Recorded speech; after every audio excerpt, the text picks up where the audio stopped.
연결한 교회 성도 여러분, 그리고 예배자 여러분, 한 주간 평안하셨습니까?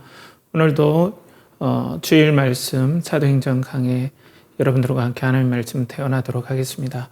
오늘 말씀의 제목은 할례에서 보여준 십자가 은혜, 할례에서 보여준 십자가 은혜라는 제목으로 사도행전 15장 1절에서 11절까지 말씀을 가지고 여러분들과 함께 말씀을 나누겠습니다. 오늘도 하나님의 거룩하신 임재가 여러분들 예배드리는 처소처소마다 이 시간 임하기를 간절히 기대하고 바랍니다. 여러분들이 지금 하나님 존전 앞에 서 있다라는 그 은혜의 마음이 성령님을 통하여서 여러분들에게 믿어지고 또 그런 마음으로 여러분들이 이 자리에 서서 오늘 저도 그렇고 여러분도 그렇고 하나님 앞에서 하나님 말씀 앞에 서는 복된 은혜가 이 시간이 예배 시간에 있길 간절히 바랍니다. 함께 기도하겠습니다. 하나님 아버지, 오늘도 은혜를 베풀어 주시옵소서. 아버지 하나님, 하나님께서 설교된 말씀을 통하여서 우리와 만나 주시고 또 대언해 주시는 은혜의 역사에 우리가 참여합니다. 아버지 하나님, 우리가 무엇이간데 그 살아계신 하나님의 말씀을 우리가 성경을 통해서 듣게 되었습니까? 또 우리 공동체가 무엇이간데 하나님의 그 은혜의 말씀, 그 놀라우신 은혜의 하나님, 그리고 탁월하신 그 영광의 하나님을 우리가 어찌 대면하여 볼 수 있겠습니까? 오직 은혜로 이 자리에 섰음을 고백하며 우리가 말씀 앞에 나아갑니다. 이 시간 우리 말씀을 함께 또 듣는 우리 성도들과 예배자들에게 성령께서 은혜를 베풀어 주시고 또 말씀을 선포하는 저에게, 대언하는 저에게 하나님께서 성령의 나타남과 능력으로 또 성령의 큰 능력과 확신으로 이 시간 하나님께서 은혜를 베풀어 주시고 또 말씀해 주시고 또 우리와 함께 해주시는 은혜의 역사가 이 시간 일어날 수 있도록 주님 도와주시옵소서. 이를 간절히 의탁합니다. 존귀하신 예수님의 이름 받들어 기도하옵나이다. 아멘.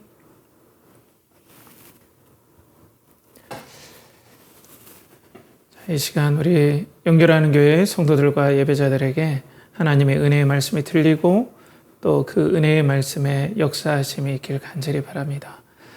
자, 우리는 지난주에 하나님의 은혜를 아는 교회라는 제목으로 우리 하나님의 말씀을 선포했고 또 우리가 하나님의 말씀을 듣게 되었습니다. 안디옥 교회는 하나님의 은혜의 사도 바울과 그리고 바나바를 하나님 은혜에 맡겼습니다. 왜냐하면 그들은 하나님의 은혜가 얼마나 귀하고 얼마나 놀라운지를 이미 알고 있었기 때문에 사도 바나바와 그리고 바울을 하나님의 은혜에 맡겼다. 때문에 하나님의 은혜라는 사전적 정의는 하나님의 주권으로 도움을 받을 그리고 사랑을 받을 자격이 없는 그 사람들에게 베푸시는 하나님의 값없는 하나님의 도움과 사랑이 바로 하나님의 은혜다라고 우리가 정의했었습니다. 이 은혜는 우리가 하나님의 성품에 우리가 기초해서 바라봐야 된다. 그래서 하나님의 성품은 출애굽기에 나타났던 모세에게 선포되었던 여호와라 여호와라 자비롭고 은혜롭고 노하기를 더디하며 인자와 그리고 진실이 많으신 하나님이라 라는 그 말씀을 통해서 하나님은 자비롭고 은혜로우시다. 그 하나님의 성품에 너무나 탁월하신 부분이다. 은혜 베푸시기를 원하시고 자비를 베푸시기를 원하시는데 그것이 주권적으로 이루어진다. 때문에 우리가 이 자비와 은혜를 힘입기 위해서 기도와 말씀에 그 통로를 의지해야 된다라고 우리가 말씀을 나눴습니다. 그 은혜가 여러분들에게 임하길 간절히 바랍니다. 오늘은 이제 사도행전 15장 말씀으로 이렇게 넘어가는데요. 지금까지는 1차 전도 여행을 통해서 쭉 전도했던 부분들을 나온다면 오늘은 이제 교회가 꼭 거쳐가야 되는 꼭 하나의 어떤 절차라고 할까요? 어떤 단계가 남아 있었어요. 그것이 뭐냐면은 어떤 교리적인 정립이에요. 신앙적인 정립이 필요하다라는 걸 오늘 성경은 이 처음 생겨난 이 안디옥 교회라든지 이방 교회들의 이런 교리적 정립이 필요하다는 것들을 이제 성경은 오늘 보여주죠. 그러면서 오늘 이 말씀을 제가 딱 대면할 때 할례와 율법이라는 게 나오거든요. 제가 말씀을 봉독해 올리겠지만 그 할례와 율법을 제가 묵상하는데 이게 어떻게 우리에게 은혜가 될까라는 마치 장애물에 탁 부딪힌 듯한 그런 느낌이 들었어요. 그런데 이걸 알지 못하면은 오늘 이 성경 말씀에 나오는 이 신앙 논쟁에 대해서 깊은 이 누가를 통하여서 하나님께서 말씀하시고자 하는 그 메시지를 우리가 캐치할 수가 없단 말이에요.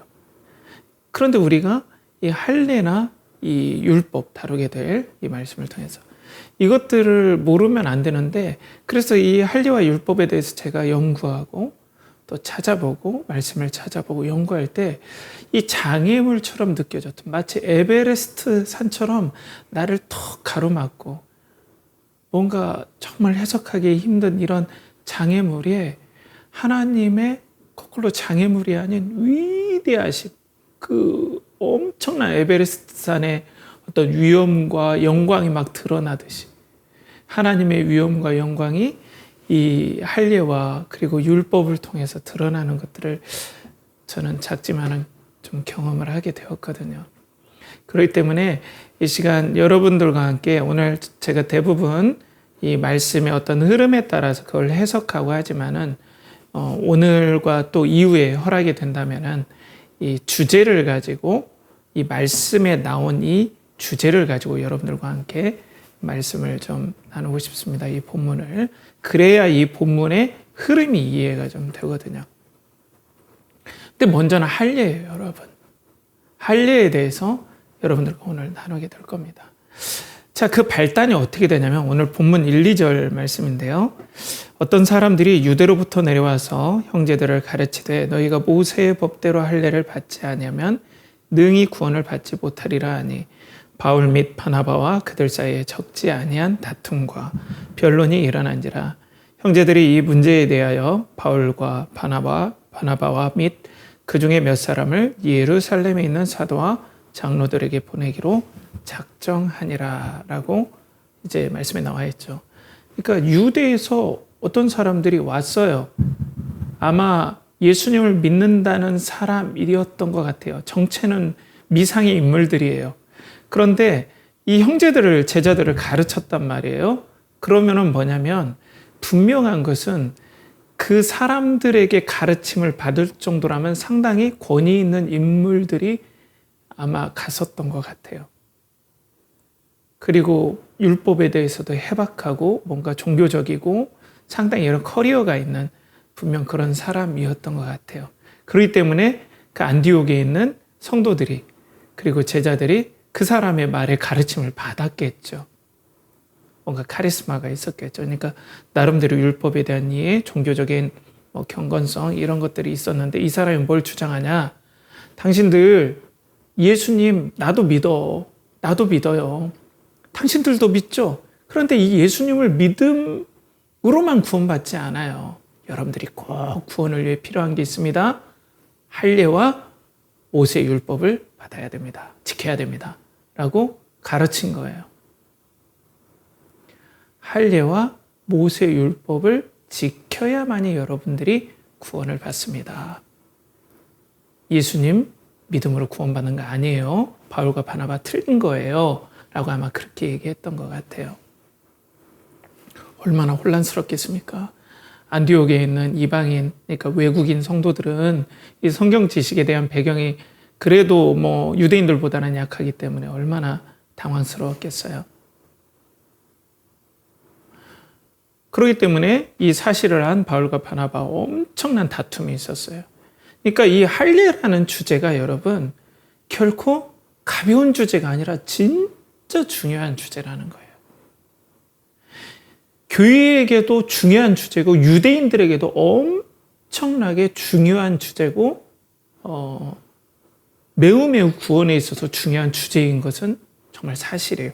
그러니까 이게 엄청난 이슈가 됐던 거죠. 그런데 잘 보면 이 유대에서 온 사람들은 착각하고 있었던 것 같아요. 그들은 예수님을 메시아로 고백했던 사람인 것 같아요. 추측하건대. 그러니까 교회에 와서 말씀을 전했죠. 그런데 예수님에 대해서 잘 몰랐던 것 같아요. 그러니까 예수님이 그냥 메시아다라는 그 정도의 관념 정도만 있었던 것 같다 생각이 들어요. 예수님이 메시아인데 어떤 메시아냐? 우리들이 율법을 지켜서 구원을 있게 한다라는 그 방식에 대해서 더욱더 선명하게 부각시켜 주시는 메시아. 그러니까 그 예수님이라는 메시아가 오셨는데 그 메시아는 율법에 대한 구원에 대해서 더욱더 명확하게 지지해 주시는 분으로 이들은 생각을 했던 것 같아요. 그런 메시아가 왔다. 그러니까 잘못 이해했던 거죠. 그래서 안디옥 성도들에게 율법과 그리고 할례와 그리고 모세의 율법을 지키지 않으면 구원을 받지 못한다라는 거예요. 그도 그럴 것이 이 유대인들에게 강력한 이 뭐랄까요? 어떤 관습이라고 할까요? 이 할례라는 관습은 약 1500년간 이어온 유대의 관습이거든요. 이 할례라는 것이 그러니까 남자아이가 태어났거나 아니면 신앙을 고백하는 유대인이라든지 이방인도 괜찮아요. 남자들에게 생식기의 끝에 피부를 잘라내는 의식이에요. 요즘으로 말하면 뭐 포경수술이라고 할 수 있죠. 우리가 듣기에는 이게 좀 그렇잖아요. 우리 어떤 정서상으로, 문화적 정서상으로는 참 쉽게 받아들이지 않고 그렇게 편하지는 않아요. 그렇지만 이건 매우 중요한 어떤 의미가 있는 거예요, 여러분. 그런데 이들은 그냥 유대인이면 무조건 다 하나님의 백성이 무조건 다 할례를 받아왔기 때문에 이 할례를 빼놓고는 구원을 얘기할 수가 없었던 깊은 어떤 문화적 관습이 있었던 거예요. 율법적 관습도 있고. 그렇기 때문에 이방인, 그러니까 외국인 성도들은 할례를 받지 않았거든요. 그러니까 이들이 예수님 믿는다고 구원받았다고 좋아하는데 할례 안 받으면 끝이야. 이게 있어야 활용점점이야. 이렇게 생각했던 거예요. 잘못 이해했던 거죠. 그래서 우리는 여기에서 촉발된 이 할례에 대해서 우리는 알아봐야 된다라는 거죠. 이 할례의 어떤 사전적 정의는 제가 IVP 기독교 사전을 참고해서 여러분들과 함께 나눠본다면 이렇게 좀 볼 수 있습니다. 어떻게 얘기할 수 있냐면 하나님과 아브라함이 맺은 언약에 속한 사람임을 나타내는 표시이자 증표가 할례다.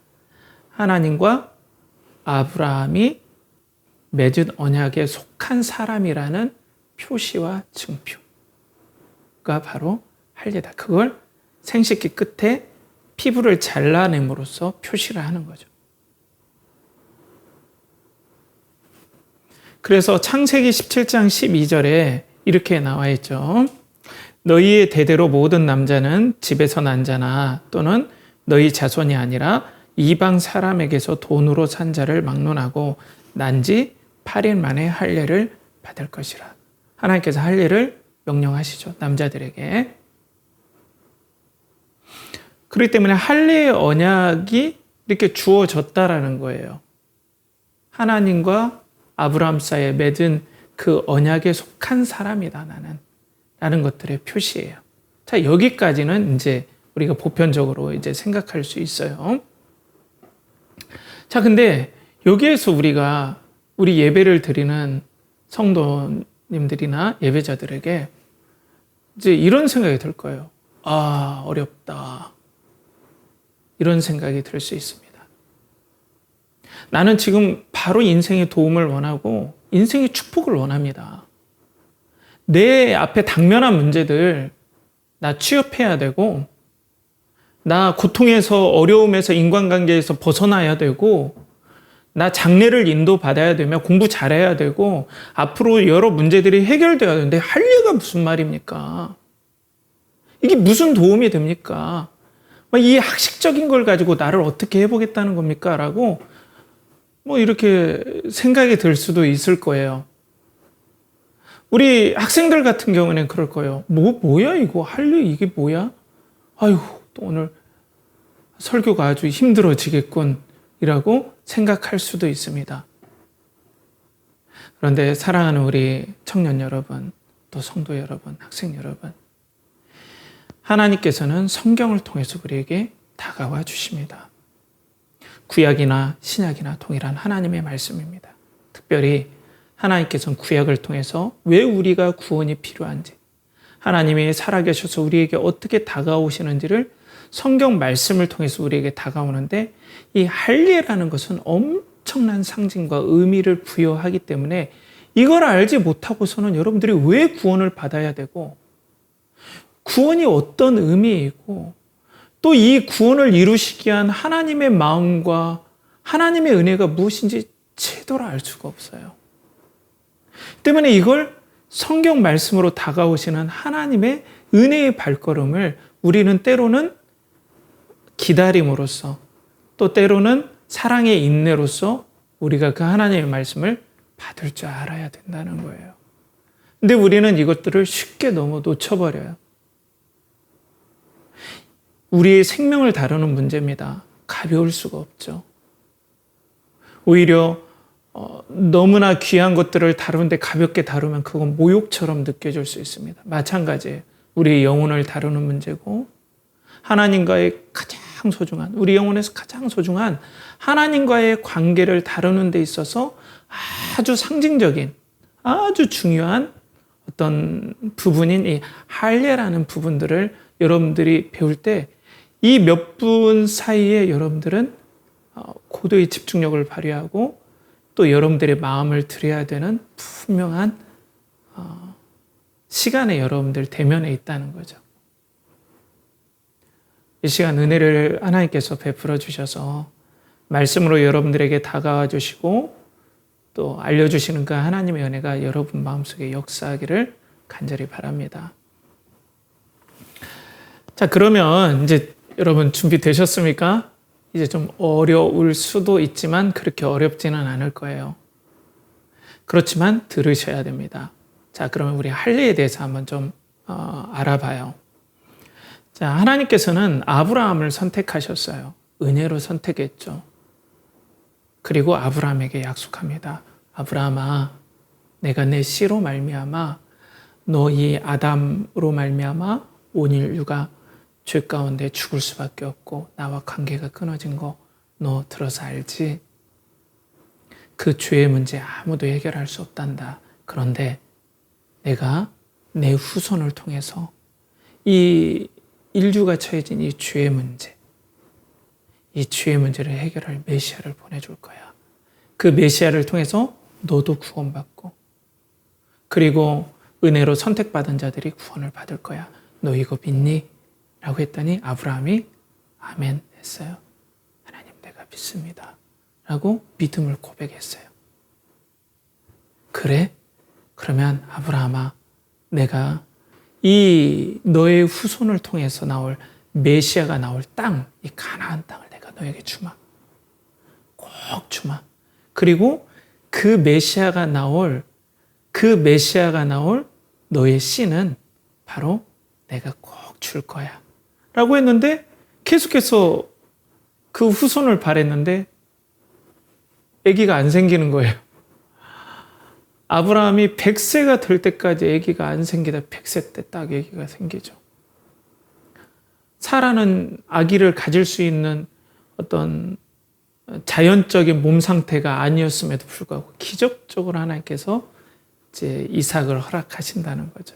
근데 그 전이에요. 아브라함이 너무나 고통스러운 거예요. 진짜 하나님, 정말 나에게서 하나님께서 약속하신 대로 의지하고 바라는데 하나님께서는 내 몸에서 날 자, 사라에게서 날 그 아이를 통해서 메시아가 나온다고 약속했는데 사라는 몸 상태가 이렇고 저도 늙었습니다. 그런데 지금까지 자녀를 주지 않았습니다.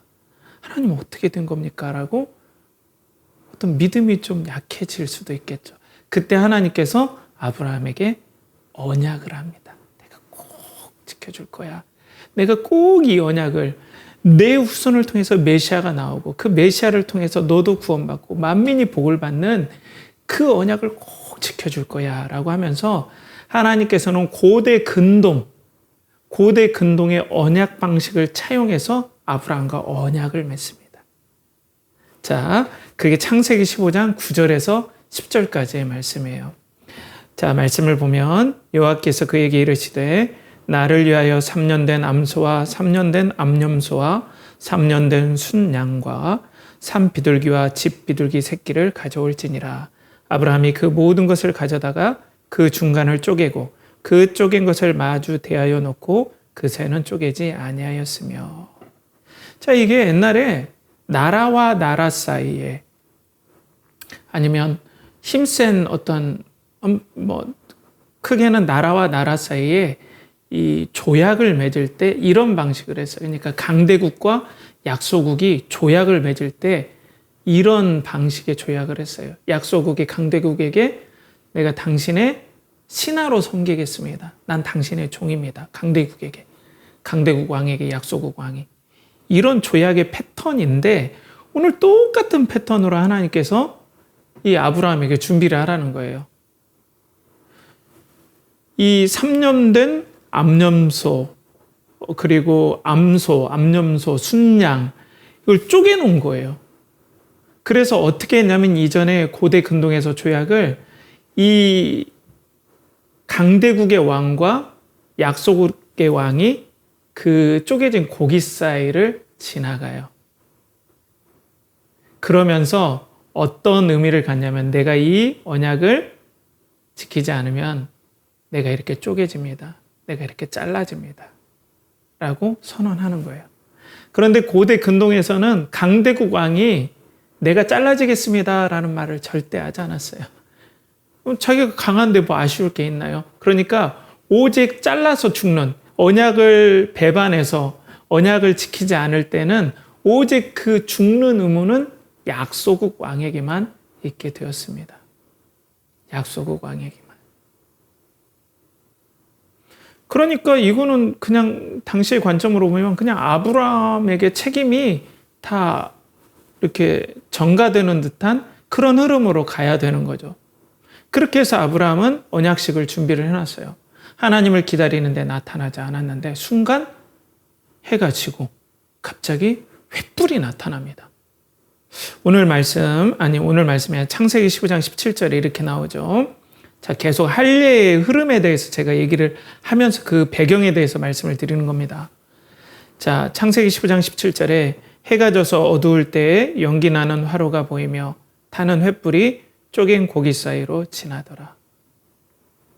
여러분, 아브라함이 쪼갠 고기 사이로 지나갔습니까? 안 지나가고 횃불이 쪼갠 고기 사이로 지나갑니다. 하나님의 영광이 쪼갠 고기 사이로 홀로 지나갑니다. 이건 메시지가 있죠. 아브라함아, 내가 내 후손을 통해서 메시아가 나오고 또 너에게서 난 자를 통해서 그리고 내가 주는 가나안 땅에서 반드시 메시아가 나온다. 이걸 지키지 않을 때는 내가 이 저주를 받으마 라고 하나님께서 스스로 저주를 선언하시는 거예요. 이거는 당시 고대 문화 가운데서는 있을 수 없는 일이에요. 근데 하나님이 스스로 내가 이 언약을 지키지 않으면 내가 이렇게 쪼개지 마. 내가 잘라지 마. 내가 저주를 받으마. 라고 얘기를 하는 거예요. 더 나아가서는 뭐냐면 내가 이렇게 잘라지 마라는 의미가 있어요. 내가 이렇게 쪼개지 마. 그 언약을 위해서 내가 이렇게 쪼개지 마라는 의미가 있습니다. 여러분, 그렇다면 여기에서 왜 하나님께서 이렇게 쪼개지신다고 하시고 또 이렇게 잘라진다고 하겠습니까?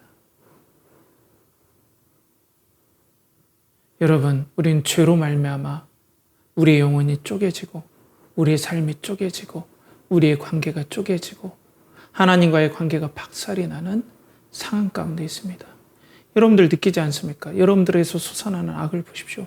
세상에 관영하는 거짓과 악과 탐욕을 보십시오. 비열함을 보십시오. 이게 성경에서 증언한 대로 세상에서 드러나는 것입니다. 그렇기 때문에 하나님께서는 오늘 먼저 우리들에게 실상을 보여주는 거예요. 우리가 죄 가운데 있다면 반드시 하나님의 공정한 심판에 우리의 영혼이 쪼개지고 우리의 삶이 쪼개지고 우리의 육체가 쪼개지는 우리가 경험하지 않습니까? 그 죄로 말미암아 우리의 육체의 사망이 지금 역사하지 않습니까? 주변에 우리가 죽음에서 자유로운 사람이 어디 있습니까? 반드시 죽습니다. 이건 죄 때문에 그런 거예요. 그게 우리의 삶 가운데 드러나고 있어요. 이걸 해결하는 사람이 없어요. 철학이 해결을 못해요. 100세 시대 하자면 과학이 절대 해결할 수가 없어요.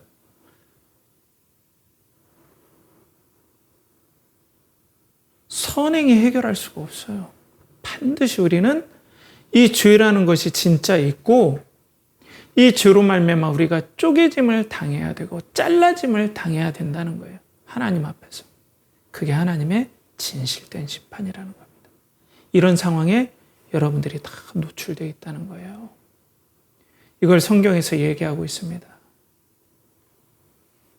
여러분, 구원이 왜 필요합니까? 내가 이런 상태에 있다는 걸 진짜 믿는 사람이에요.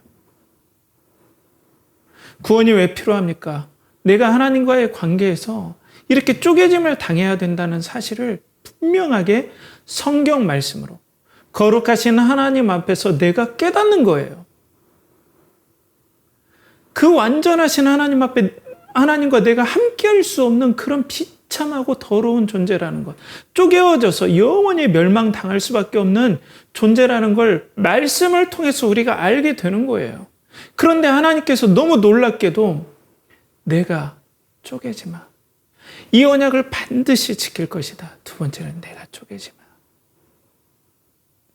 마. 라는 메시지를 아브라함에게 주셨던 거죠. 아브라함이 이 메시지를 얼마나 이해하는지는 우리는 알 수 없어요. 그렇지만은 이후에 이삭을 제물로 바치려고 할 때, 이삭을 쪼개려고 할 때, 죄로 말미암아 우리는 다 죽어야 되는데, 이삭을 쪼개려 할 때 하나님께서는 순념소, 수풀에 걸린 순념소를 보여주면서 대신 누군가 쪼개미 되어질 어떤 대상이 있을 것을 보여주게 되죠. 자, 그러면서 이렇게 언약을 체결했잖아요. 하나님께 스스로. 이걸 스스로 이렇게 언약을 체결을 하셨어요. 그리고 난 다음에 언약을 도장을 찍는. 그렇죠? 이렇게 언약한 다음에 자, 확실해요 라고 하면서 도장을 찍는 표식인을 할례로서 명령하는 겁니다.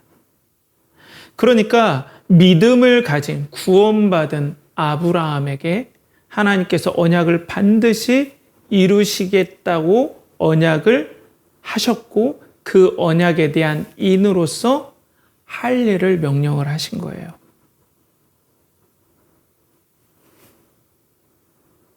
그래서 여러분들 보면은 이 언약을 체결하다가 베리트 카라트예요. 히브리어로. 이 카라트가 자르다예요. 근데 이게 관용구예요. 언약을 맺다가 언약을 자르다예요. 이 의미가 내포되어 있는 거예요. 언약을 맺는 건 언약을 자른 어떤 희생이 필요하다. 그래서 하나님께서 할례를 명하는데 할례라는 뜻이 물라흐라는 뜻이에요. 히브리어 원어로 물라흐. 그러니까 물리흐라고도 하고 물라흐라도 하는데 이 물라라는 것이 자르다, 베다라는 뜻이에요. 그러니까 이런 거죠.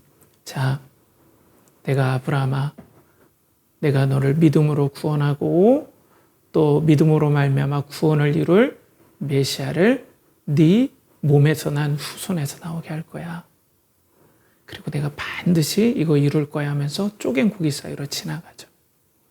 그리고 거기에 대한 언약의 확증으로 이 물라흐, 할례를 명하는 거예요. 이게 자르다예요. 배다. 표피를 베면서 피가 나오죠. 그러니까 이 아브라함과 그 백성들이 이 할례 언약을 행함을 통해서 누군가 배임을 당하는, 그래서 나는 하나님의 언약 가운데 있게 되고 구원 가운데 있게 된다라는 그 사실을 계속해서 알려주고자 원했던 거예요. 이걸 계속해서. 사랑하는 여러분, 하나님은 여러분들 보십시오. 하나님께서 배임을 당하고 스스로 저주를 받겠다. 너희들의 저주를. 내가 그렇게 희생하겠다 하면서 그 진실하신 하나님 거룩하신 하나님이 여러분들에게 오늘 말씀하고 있다는 겁니다.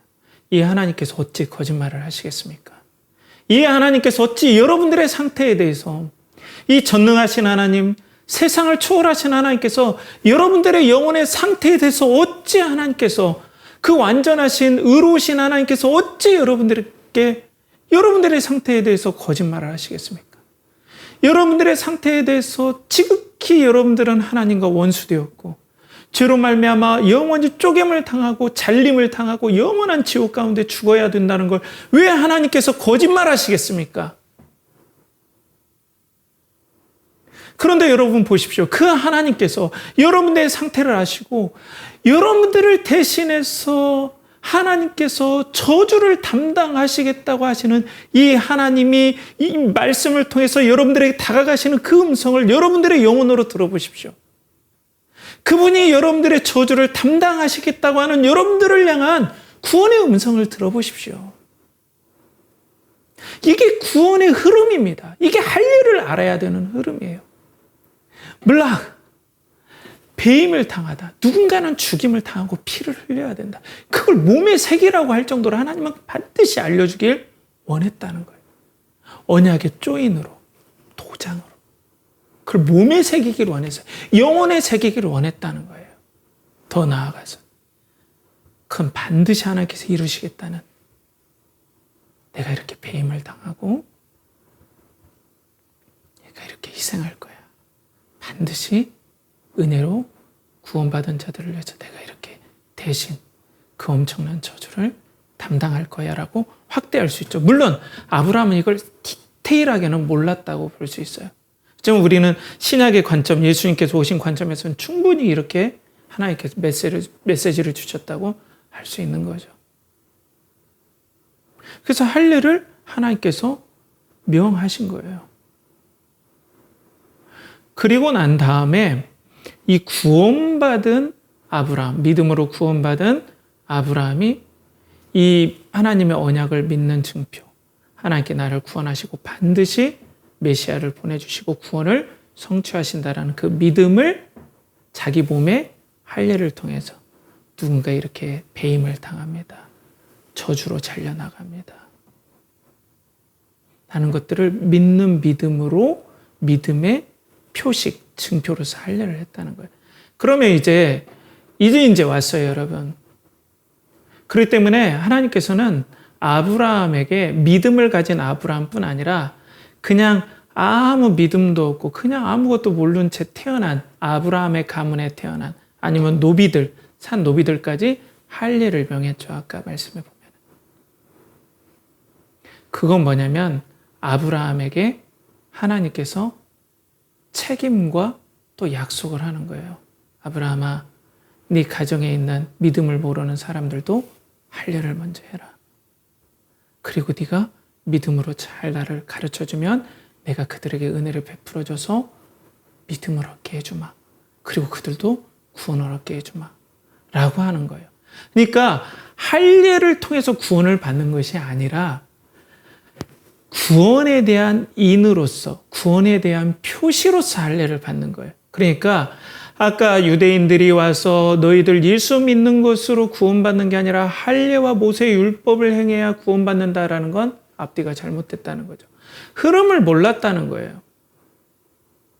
이 우리를 구원하시는 하나님에 대한 흐름을 모르고 그냥 그들의 전통과 1500년 넘게 오는 관습에 파묻힌 습관으로 그들은 이 할례에 대해서 주장을 했었다는 거죠. 사랑하는 여러분,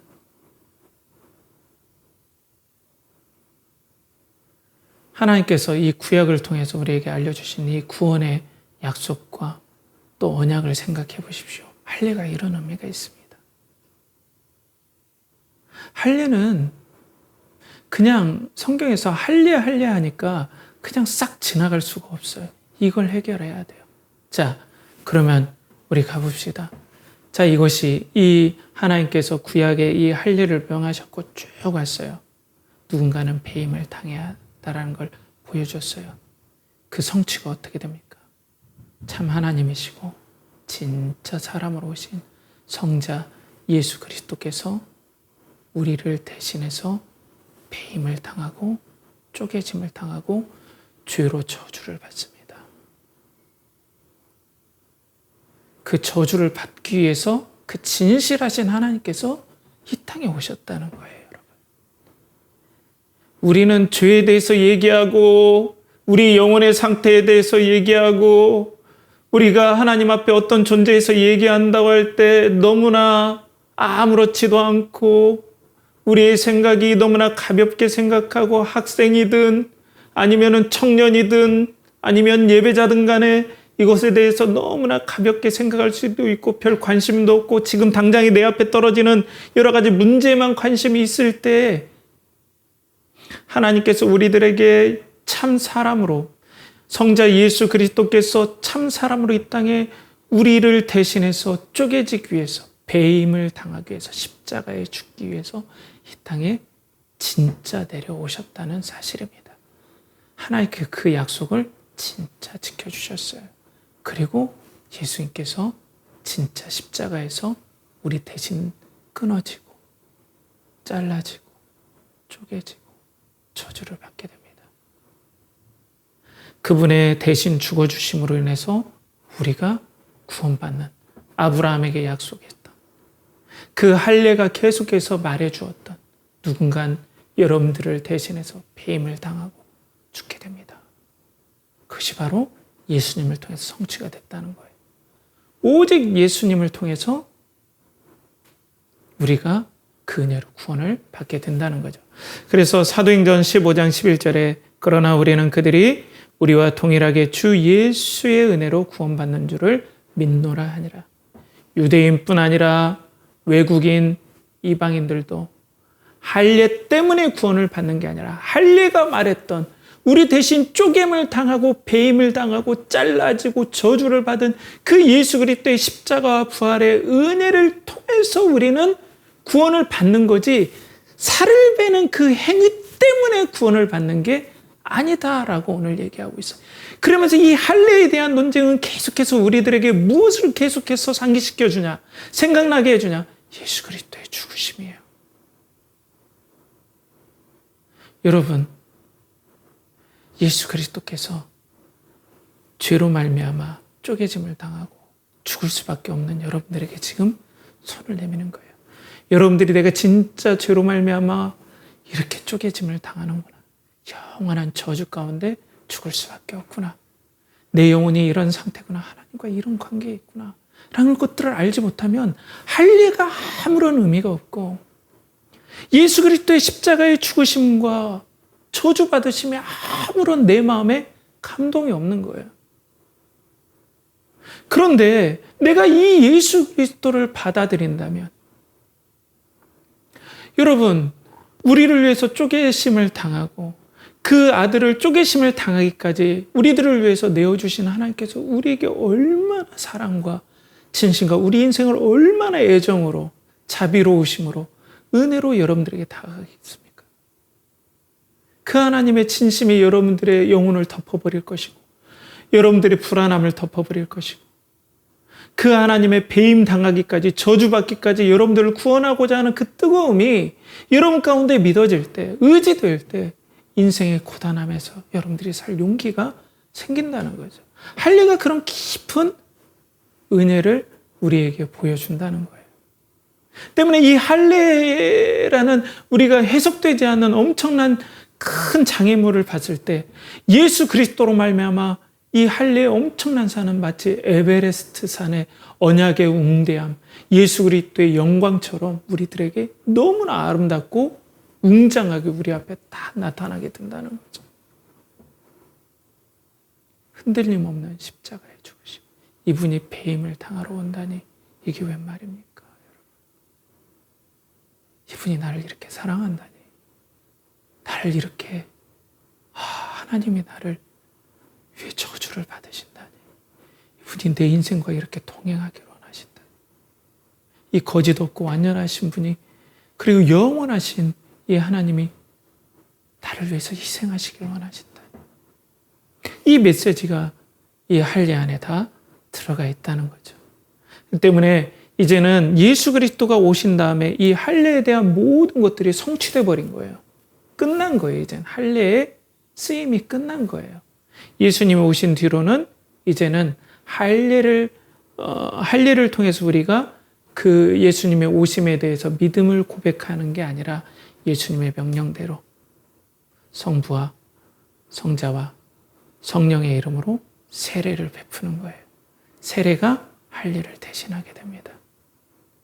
세례는 내가 물속에 들어갈 때는 죽음을 뜻해요. 동일해요. 동일한 의미인 거예요. 예수님께서는 그 요단강에 세례를 받을 때 우리를 위해서 죽으시겠다고 말씀하신 거예요. 그분이 부활하셔서 지금 승천하시고 이 예배의 주인이 되시고 여러분들의 삶의 주인이 되시고 이 땅의 주인이 되십니다. 그분이 반드시 이 땅을 심판하러 오실 때가 있을 겁니다. 바로 여러분들이 그 할례의 핵심 되시고 십자가에서 할례의 언약을 이루신 그 할례의 추종자라고 말씀하시는 그 예수 그리스도를 붙잡을 때 그 저주의 천사와 그 죽음의 천사가 여러분들을 비껴갈 겁니다. 6월절의 그 놀라운 역사처럼 예수 그리스도의 피를 보고 그 할례에서 뿜어져 나온 그 십자가의 할례를 통하여서 뿜어져 나온 그리스도의 보혈을 통하여서 여러분들의 죽음을 피해갈 것이고 저주를 피해갈 겁니다. 이 그리스도가 우리 주가 되신다는 거죠. 이렇게 예수 그리스도를 믿는 우리를 대신하신 그리스도의 사랑으로 우리는 믿음으로 살게 된다는 겁니다. 이 진실함으로 사는 이 은혜가 얼마나 큰지 몰라요. 저주받기까지 쪼개짐을 당하기까지 생명을 아끼지 아니하신 우리 주 예수 그리스도가 나를 사랑하신다. 그 선하심으로 나를 사랑하신다. 나를 불쌍히 여기신다. 여기에 우리는 감사의 샘이 터져 오를 수 있다는 거죠.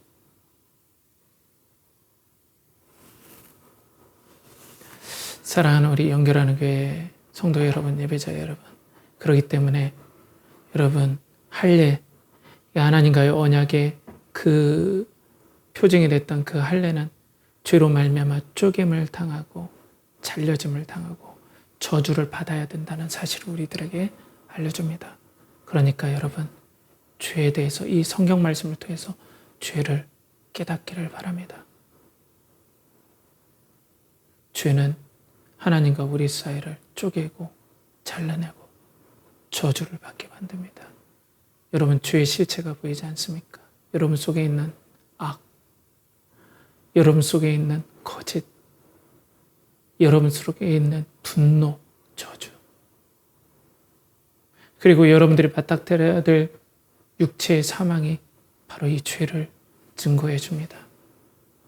여러분 이것들을 여러분들이 먼저 인정하셔야 됩니다. 그렇지만 하나님은 자비롭고 은혜로우시며 또 하기를 더디하시며 인자와 진실이 무궁하신 하나님입니다. 하나님께서 여러분들에게 바로 쪼개지시고 잘려지시고 대신 해주시겠다는 복음을 바라보십시오. 예수 그리스도가 그 할례의 언약을 위해서 이 땅에 오셨습니다.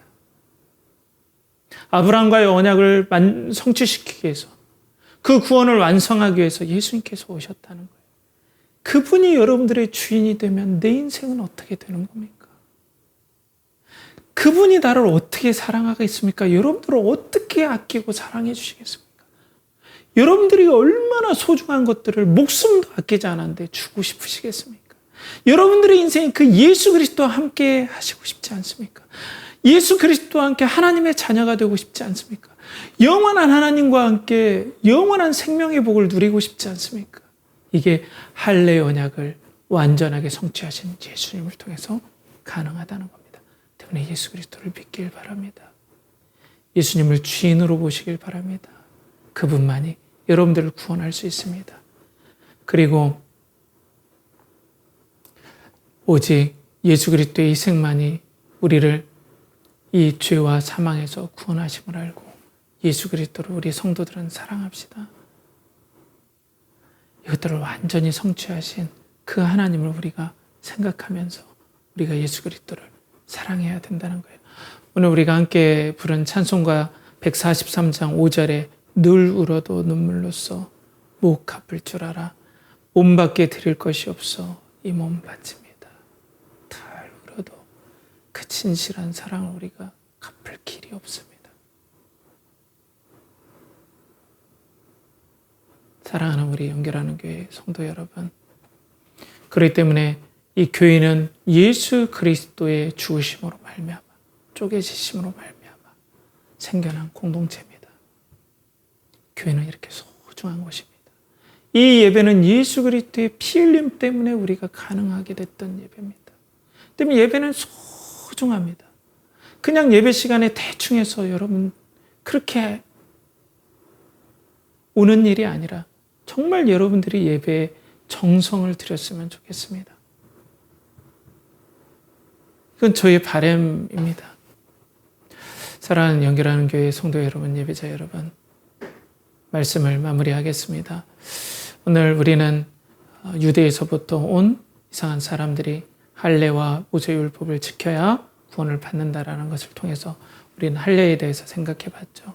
할례는 하나님과 아브라함의 언약에 대한 몸에 새긴 증표와 표시다라고 했고, 그 배경은 하나님께서 아브라함에게 메시아에 대한 언약, 구원에 대한 언약을 했고 꼭 그것을 이루겠다는 언약 가운데 쪼갠 고기 사이로 하나님께서 직접 가셨던 것들을 우리가 보게 되었습니다. 이건 내가 언약을 지키지 않으면 쪼개지겠다라는 뜻도 되지만 내가 이 저주를 담당하겠다, 내가 쪼개지겠다라는 그 언약임을 우리가 보게 되었죠. 그래서 언약을 체결하다는, 언약을 자르다라는 어원이 있고, 그리고 이 할례를 통해서 그걸 계속해서 상기시킴으로 뱀을 통해서, 표피를 뱀을 통해서 누군가 이 구원을 위해서, 이 언약을 위해서 뱀을 당하고 저주받을 그분이 오실 거라는 걸 몸과 영혼에 새기길 원하셨다. 그게 할례의 언약이다. 그런데 예수 그리스도께서 십자가에서 자신을 뱀을 당하게 하시고 쪼개지고 저주당하심으로 이 할례를 완성시키고 성취하셨다. 이 예수님을 통해서, 이 예수님께서 우리의 저주를 대신 받아주시고 완전히 죄를 해결하심을 통해서 우리가 배임을 당하지 않고 우리가 쪼개지지 않고 예수님의 은혜로 우리는 구원을 받고 하나님의 언약 백성이 되고 하나님의 자녀가 될 수 있다. 이게 할례의 의미다라는 것들을 우리가 보게 되었습니다. 여러분, 이 할례를 통해 쪼갰을 당하고 저주를 당하신 그 하나님께서 우리의 예배를 받으시고 이 말씀을 여러분들에게 오늘 선포해 주시는 겁니다. 여러분, 그렇기 때문에 여러분들은 고집하십니까? 여러분들의 인생을 고집하십니까? 여러분들의 생각을 고집하십니까? 아직도 무신론과 그리고 진화론에 빠져서 하나님에 대해서 고심하십니까? 살아계신 하나님께서 여러분들에게 말씀하길, 이 예수 그리스도를 통해서 나와 화해하자. 이 할례 언약을 성취하신 예수 그리스도를 통해서 나와 화해하고 나의 자녀가 되라는 이 부르심에, 자비로운 부르심에 여러분들의 영혼을 열고 믿음으로 반응하는 우리 연결하는 교회의 성도와 예배자들 되길 간절히 바랍니다. 기도하겠습니다. 하나님 아버지, 우리 연결하는 교회의 은혜를 베풀어 주시고 할례의 언약을 완전히 성취하신, 스스로 쪼개지시고 우리의 저주를, 우리 죄를 위해서 저주받으시고, 그리고 우리의 눈물과 우리의 고통을 당하신 우리 주 예수 그리스도께서 우리에게 다가와 주셨고 우리의 구원자가 되어 주셨고 우리를 사랑하시고 또 믿음이 없는 자들에게 우리의 영혼의 실상을 알려주시고 자비로운 손길을 내미시오니 이 거짓 없으신 하나님과 우리 주 예수 그리스도의 손을 잡고 할례를 완전히 성취하신 그 생명의 구원을 누리는 우리 연결하는 교회의 성도들과 예배자들 되게 하여 주시고, 이들이 이 하나님과의 회복된 관계를 통해서 인생 광야에서 힘을 얻고 용기를 얻는 역사들이 일어나게 하여 주시옵소서. 이를 간절히 바라옵고나며 이제는 우리 주 예수 그리스도의 은혜와 하나님의 극진하신 사랑과 성령의 내주 교통하심이 할례의 언약을 성취하신 예수 그리스도를 믿음으로 내가 쪼갰을 당하지 아니하고 예수 그리스도의 희생하심과 쪼갰과 저주당하심을 믿고 의지함으로 죄에서 벗어나 하나님의 자녀가 되고 이 땅을 사랑 가운데 살아가기를 원하는 사랑하는 연결하는 교회 성도들의 영혼과 가정과 직장과 사업체와 그들이 준비하는 모든 것과 드린 모든 것에 이제로부터 영원토록 함께 하시기를 간절히 축원하옵나이다. 아멘.